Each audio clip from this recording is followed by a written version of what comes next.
Charles Thomas, and even though he was 20 and exactly the age for independence, he played the role of dutiful son. Charles worked to support his dying dad. He hustled to provide the food and shelter and a little extra to lay on a number from time to time. God knows he didn't make any more than that. A little after 8 a.m. he left the apartment in his gray flannel suit. The slacks were cuffed but scuffed and the sleeves conspicuously short, fine fabric but frayed. This gave Charles a certain look, like a gentleman without a gentleman's bank account. He picked the brown leather brogues with nicked toes, then the seal brown trooper hat instead of the fedora. The trooper hat's brim showed its age and wear, and this was good for his hustle too. Last he took the guitar case, essential to complete the look. He left the guitar itself at home with his bedridden father. Inside he carried only a yellow book, not much larger than a pack of cards. As Charles Thomas Tester left the apartment on West 144th Street, he heard his father plucking at the strings in the back bedroom. The old man could spend half the day playing that instrument and singing along to the radio at his bedside. Charles expected to be home before midday, his guitar case empty and his wallet full. In the apartment, Charles Thomas Tester went by Charles, but on the street, everyone knew him as Tommy.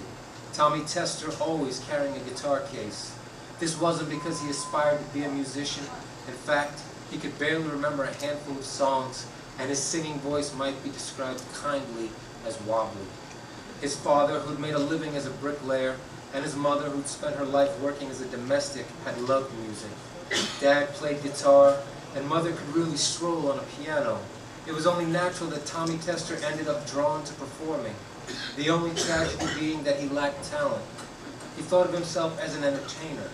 There were others who would have called him a scammer, a swindler, a con, but he never thought of himself that way. No good charlatan ever did. In the clothes he picked, he sure looked the part of the dazzling, down-and-out musician.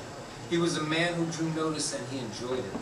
He walked to the train station as if he were on his way to play a rent party, alongside Willie the Lion Smith. And Tommy had played with Willie's band once. After a single song, Willie threw Tommy out. And yet, Tommy toted that guitar case like the businessmen proudly carrying their briefcases off to work now.